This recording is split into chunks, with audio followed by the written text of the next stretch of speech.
RSTP News, na sua rádio de São Tomé e Príncipe.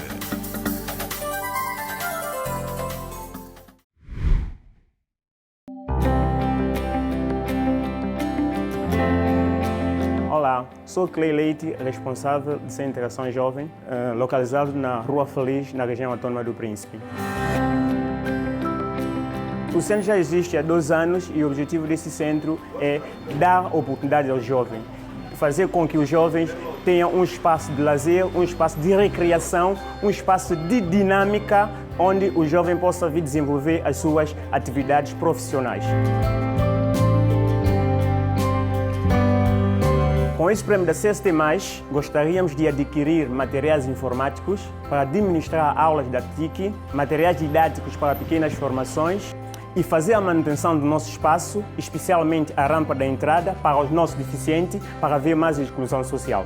Por isso, contamos contigo. Vota em nós enviando uma mensagem com a palavra CIJ para o número 19101.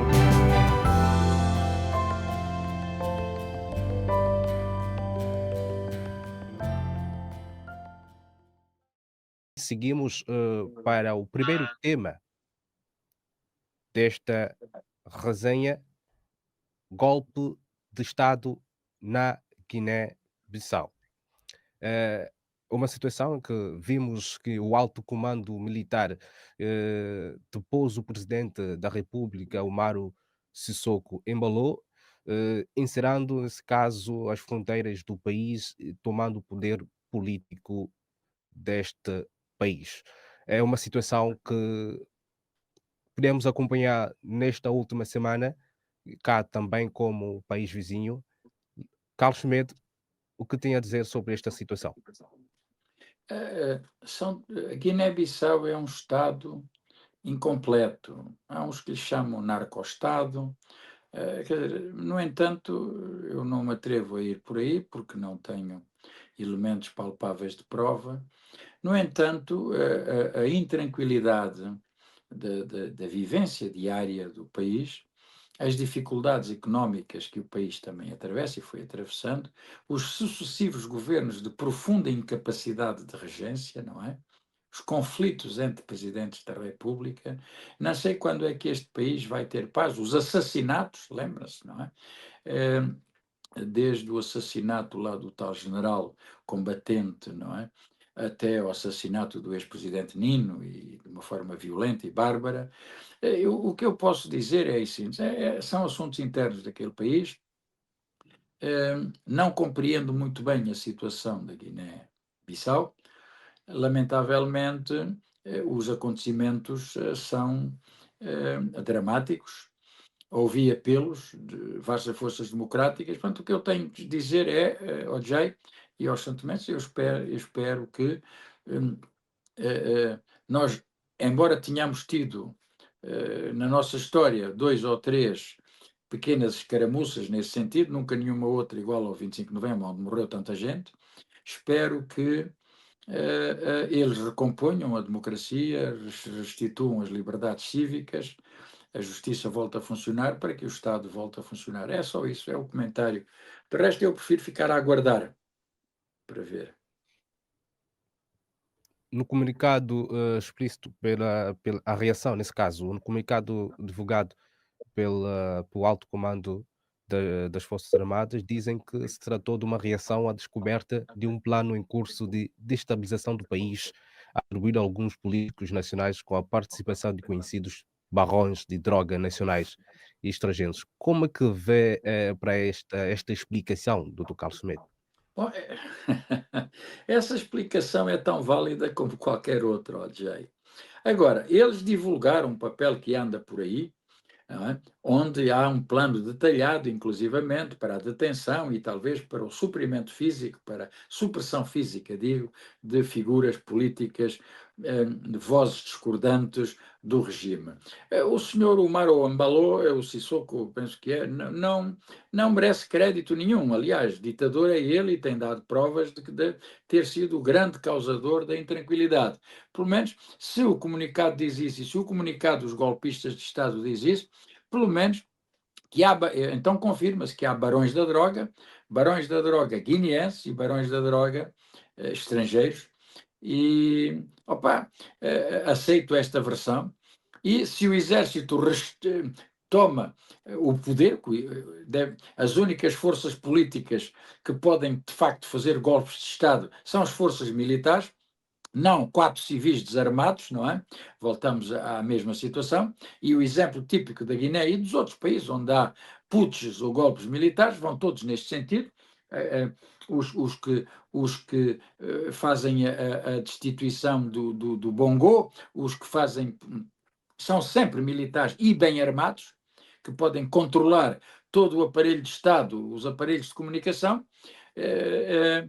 Pronto, se eles depois, vierem a restituir, após o saneamento, não digo fuzilamento, porque eu defendo isso, mas ao poder político e se submeterem de novo ao poder político, então, fico satisfeito que a Guiné-Bissau possa entrar dentro da normalidade. Obrigado, Dr. Carlos Semedo. Marcelino Marques, na sequência deste plano, assim que se explicava os militares, diziam também no mesmo comunicado que consistia numa tentativa de manipulação dos resultados eleitorais das eleições gerais naquele país. Marcelino, o que acha desta informação passada pelos militares? Assim justifica o ato pelo golpe? Jay, deixa-me dizer que eu não sou apologista de nenhuma forma do alcance do poder pela via da força. Eu sou daqueles que entende que o poder é conquistado e é sufragado nas urnas por via de eleições livres, justas e transparentes, em que o povo atribui a responsabilidade de governação a uma entidade a que chamamos de governo. Portanto, não se justifica a tomada de poder pela via das forças e os ditos golpes de Estados, inventonas ou intentonas, chamemos aquilo que queiramos chamar. Só para dar aqui uma chega relativamente àquilo que o Dr. Carlos Semedo falou em instantes, que é importante enfatizarmos uma questão. Sendo o presidente demissionário, o senhor Omaro Sissoko Embaló, pelo menos o que sabemos, nos últimos 6 anos, ele foi a autoridade da Guiné, a mais alta autoridade da Guiné, e desempenhou o poder da forma como nós subejamente sabemos e vimos e assistimos, com repressões, etc. Uma forma muito, muito típica dele de falar até... Sendo uma autoridade, sabendo ele que existe os ditos barões de droga, pergunte-se o que é que foi feito enquanto autoridade, que papel desempenhou para que pudesse estancar, mitigar os impactos desses influentes da droga. Portanto, quando nós temos o poder e se nós não fizermos, é porque se calhar temos muita coisa que talvez despoletamos, nós próprios poderemos vir a ser arrolados na própria questão. Bem, mas isso é uma questão à parte e vou tentar discorrer-me um pouco em relação a isto que aconteceu nessa semana, que pronto, fez eco nas imprensas internacionais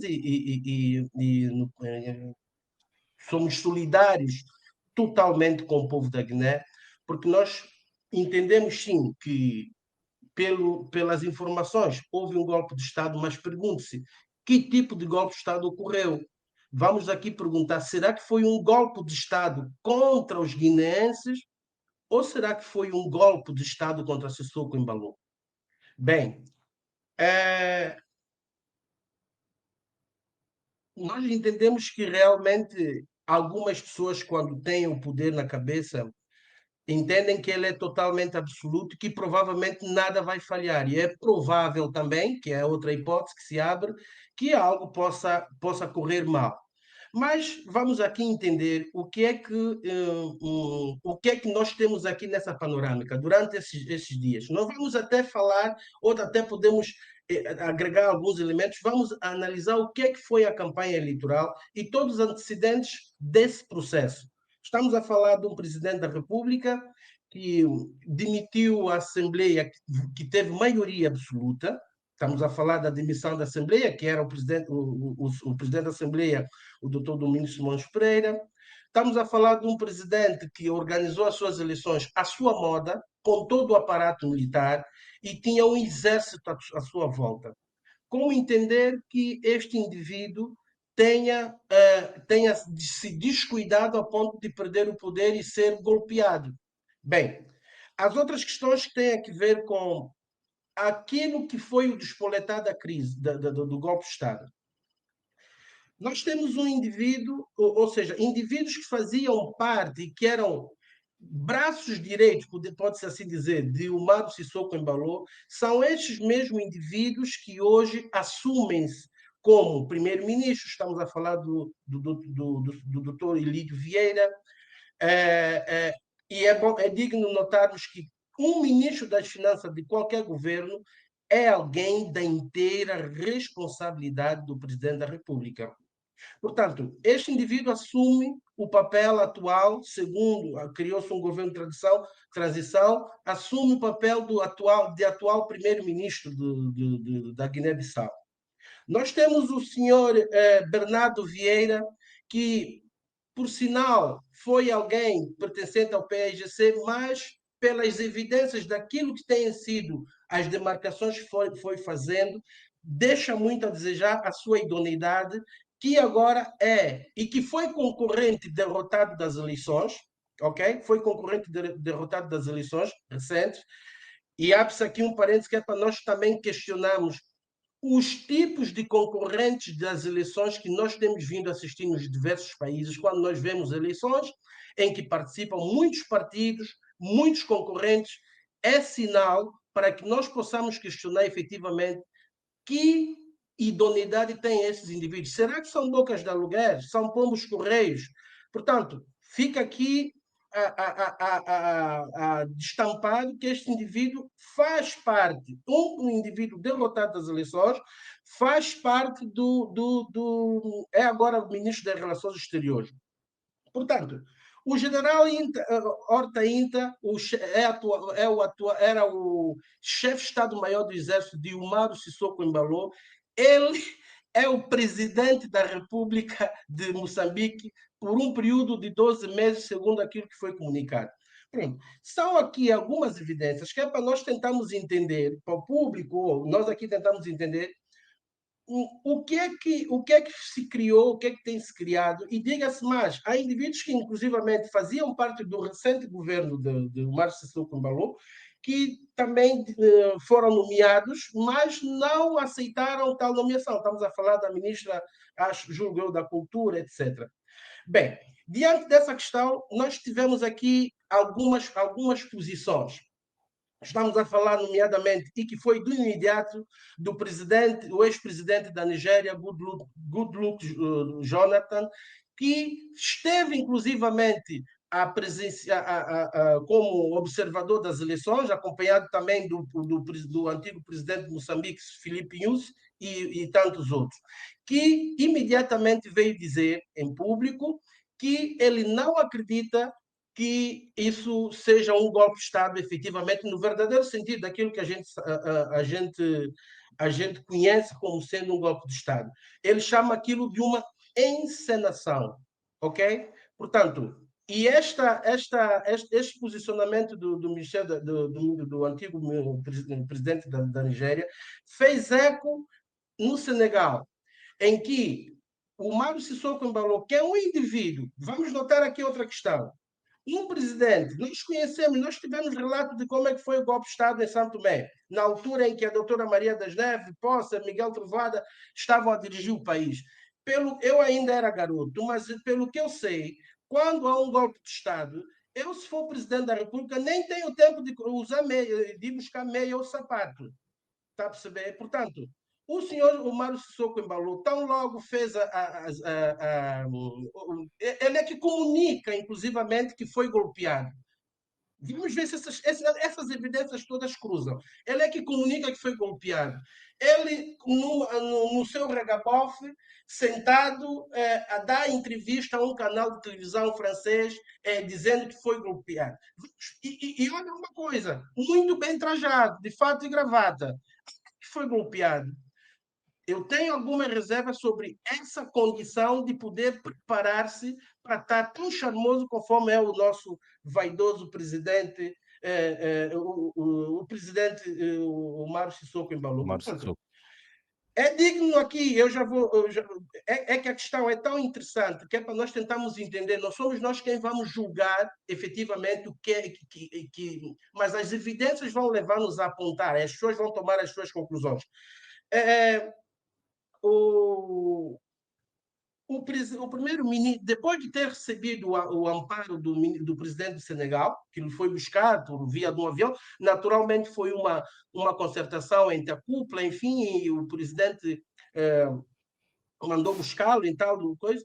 O primeiro-ministro do Senegal, manifestamente em sede do parlamento, posicionou-se diante dessa encenação e manifestou o seu repúdio contra a alteração dos resultados das eleições na Guiné e parece que, diante do posicionamento do primeiro-ministro do Senegal, houve uma manifestação por parte da população que mostraram alguma resistência e manifestaram-se contra o posicionamento do Senegal em amparar, segundo aquilo que eles dizem, um hipotético ditador. Bem, estamos aqui a entender a panorâmica da história e entendemos também o papel que a comunidade internacional deve desempenhar quando nós estamos a falar de uma causa que, embora não seja nossa, nós temos que ter em noção de que se nosso ditado diz assim, suba como Yadamion, lixando poter de certo.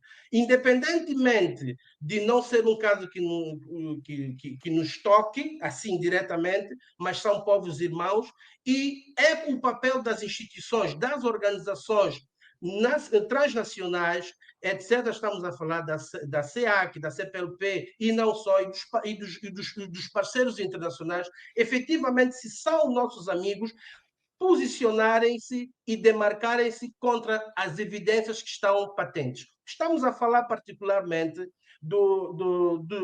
e diante dessa questão, surgiram logo no imediato o posicionamento do partido aqui português, o PS. Ok? O PS repudia esta encenação. Vimos automaticamente o posicionamento do presidente de Cabo Verde. Nós vimos em comunicado o papel, o comunicado feito pelo Movimento Basta e do MLSTP.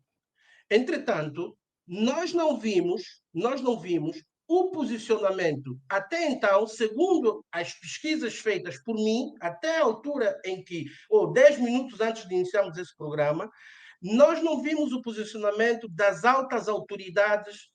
Estamos a falar no caso particular do presidente da República, o engenheiro Carlos Villanova, relativamente a esta questão.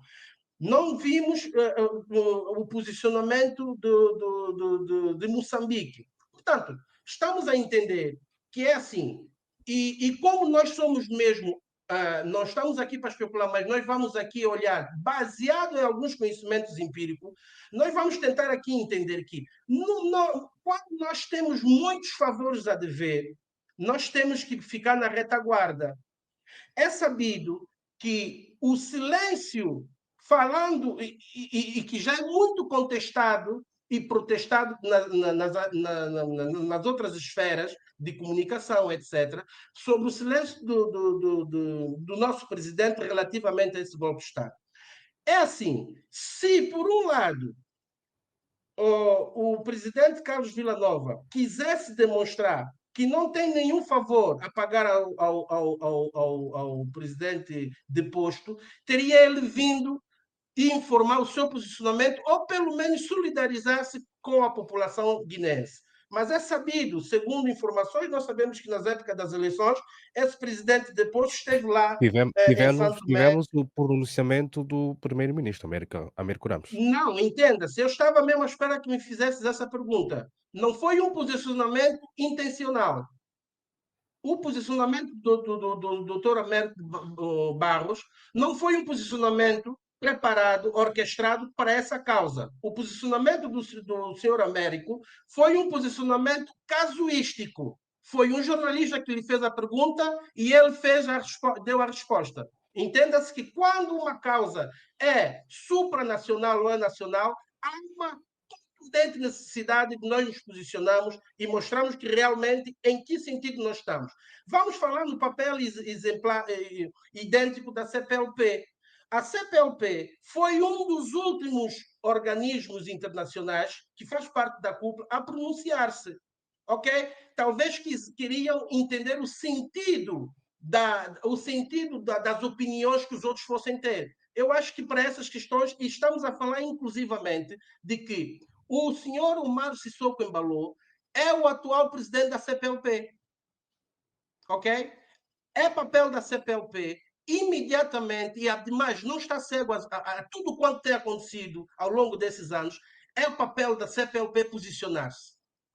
Portanto, aqui há também muitos outros Marcelino, elementos que... eu diria que fosse um pouco breve na intervenção. Tá bem. Eu vou já terminar a minha incursão sobre essa questão, mas é para entendermos. Aqui há muitas outras questões lógicas. Há umas questões lógicas que vale a pena nós tentarmos aqui entender. Quem teria maior motivação de dar um golpe de Estado? Seria alguém que, segundo as contagens que estavam sendo feitas, já estava em vantagem, que estamos a falar do candidato apoiado da coligação Terra Arranca. Segundo as atas e tudo, diziam que o Sissoko já estava a ter uma retumbante derrota. Como é possível que alguém que estava a ganhar as eleições, que é da ala do Domingos Simões Pereira, que apoiou esse candidato, no caso, porque viu-se inviabilizado, ele é que teria interesse em golpear-se, interromper o processo eleitoral, quando ele sabia que estava a ganhar. Eu acho que para alguém que fez um enorme investimento nas campanhas, com os aparatos, segundo as informações que postas a circular, Guiné-Bissau, em 10 cartazes, 9,5 eram de Sissoko Embalo. Os adversários não tinham condições de fazerem campanha porque não tinham recursos. Eu acredito que esses elementos não têm condições algumas, nem materiais, nem motivacionais, para intentar um golpe de Estado. Porquanto, se não tiveram condições para trabalharem na campanha do ponto de vista financeiro, não teriam condições para poderem efetivamente convencer os militares para que tomassem o poder de assalto. Obrigado, Marcelino Marques. Liberato Muniz, antes de mais, boa noite. Entrou depois neste painel. Como pude ver, estamos a discutir a questão do golpe de Estado na Guiné-Bissau. Liberato Muniz, qual a sua apreciação sobre este momento na Guiné-Bissau? Boa noite, Odrei, boa noite, Dr. Carlos Semedo, boa noite, Marcelino, boa noite a todos os nossos internautas e, como digo sempre, é um grande prazer estar cá sempre. Deixa-me dizer uma coisa, que é assim, eu julgo que o golpe de Estado que aconteceu, ou o simulacro do golpe de Estado que aconteceu na Guiné-Bissau, tem que ser necessariamente um ponto fundamental de análise dos países oficiais de língua oficial portuguesa, mas particularmente em relação a São Tomé e Príncipe. São Tomé e Príncipe é um país pequeno, é um país com poucos recursos, é um país que vive, como nós dizemos sempre, de mãos estendidas, e o que me parece é que cada dia que passa, a comunidade internacional tem deixado para trás, tem dado pouco interesse a países como São Tomé e Príncipe, como Guiné-Bissau, que são países que, infelizmente, independentemente de serem considerados um país de cariz democrático, um país que é o Estado de Direito, é um país que violenta muito aquilo que são os direitos humanos, é um país que não cumpre com aquilo que está estatuído nas leis e nas normas que tem, é um país que, independentemente de receber muitos apoios, não canaliza esses apoios para o bem e a satisfação da população.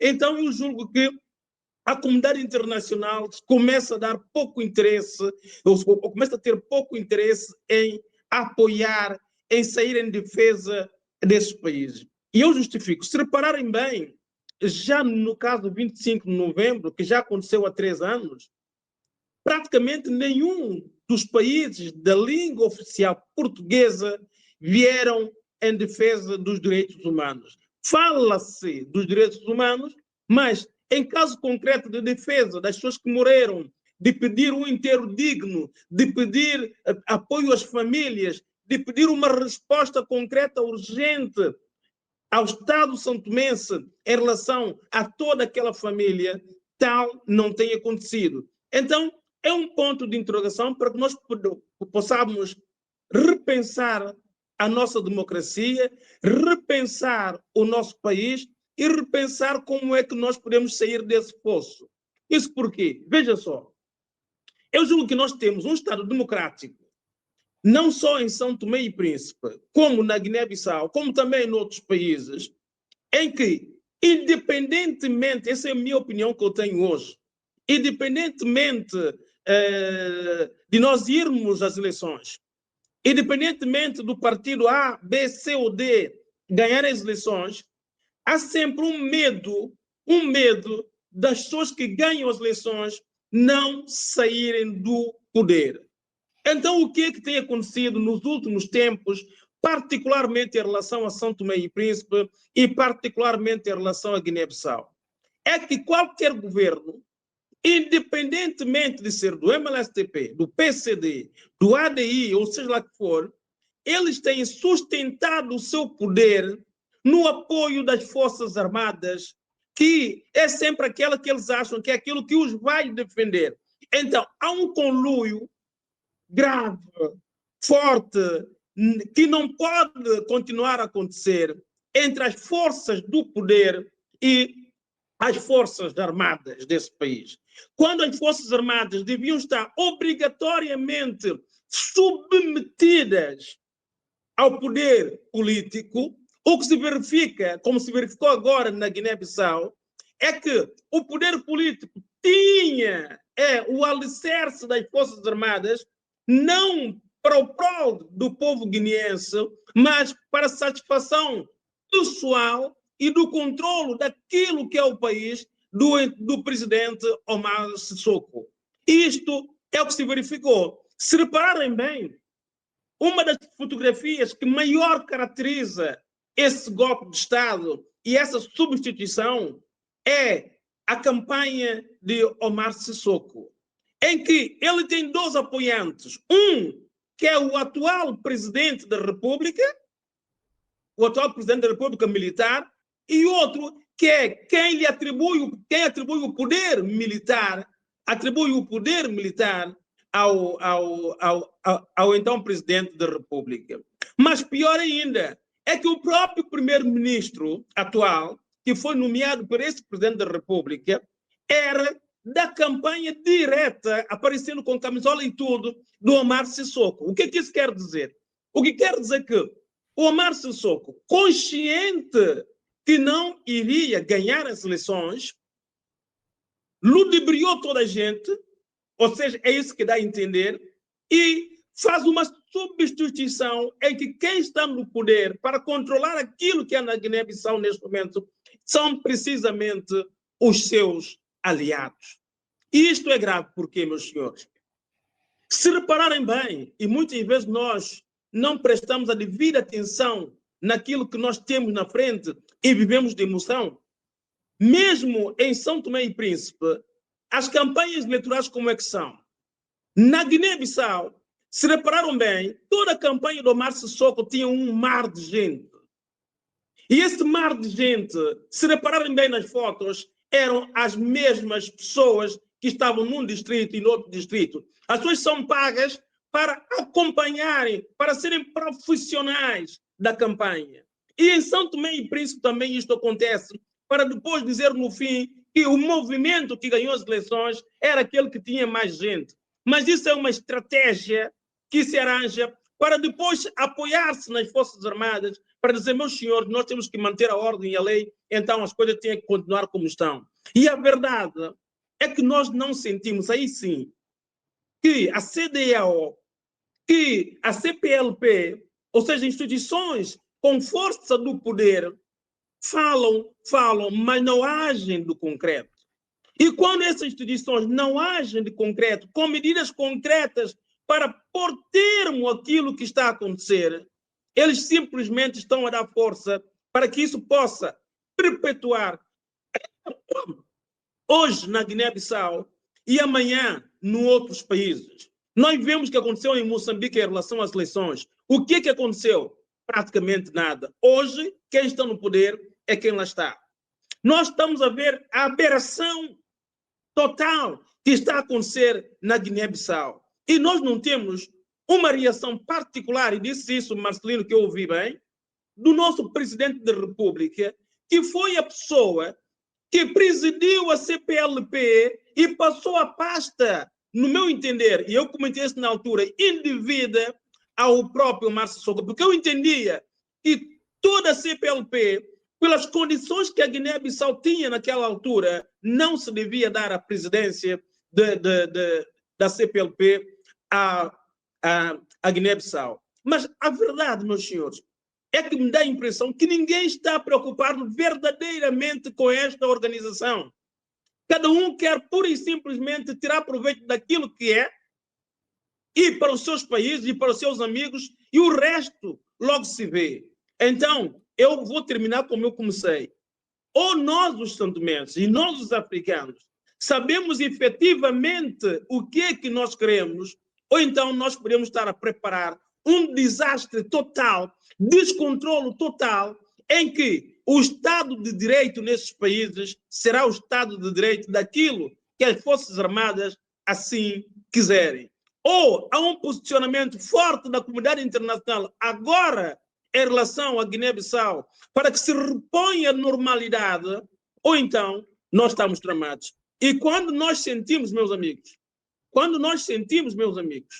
que São Tomé e Príncipe, através do nosso presidente, no primeiro dia, na primeira hora, não se posiciona em relação a algo tão grave, independentemente de saber quem tem razão, quem não tem razão, mas em relação a este golpe de Estado, então eu julgo que nós, os santomenses, temos que estar envergonhados, 2, temos que estar muito, mas muito preocupados com o nosso futuro. Não devido a este presidente da República, mas sim devido aos políticos e ao modus operandi da política que nós temos tido em São Tomé e Príncipe, em que o mais importante é o ter, é o conquistar, é o mandar, é o poder, mas não é a satisfação dos bens da população. Porque o que as pessoas querem é encontrar todos os mecanismos para controlarem, para mandarem, e se para isso for necessário ter as Forças Armadas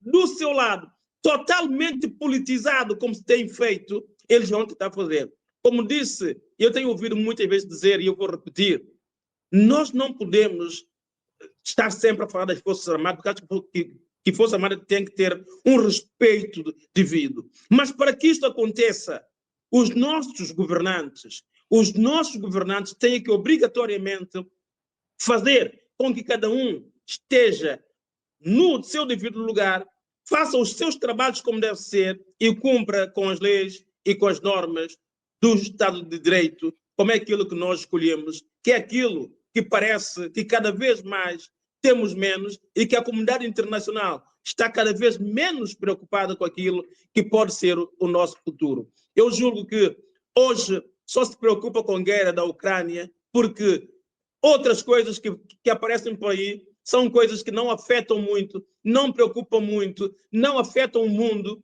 e eu julgo que muita gente agora está mais preocupada com outras coisas do que aquilo que nós em 50 anos, nós próprios não queremos nos organizar. Ou nós nos organizamos e dizemos que somos gente séria em São Tomé e Príncipe, em Angola, em Moçambique, em Cabo Verde e na Guiné-Bissau, dizemos que temos honra, dizemos que temos palavra, dizemos que respeitamos as instituições, dizemos que queremos respeito das instituições internacionais, e eu julgo que o nosso futuro será muito, mas muito medonho. E isto é mau para todos nós, e particularmente para a geração mais nova que se avizinha.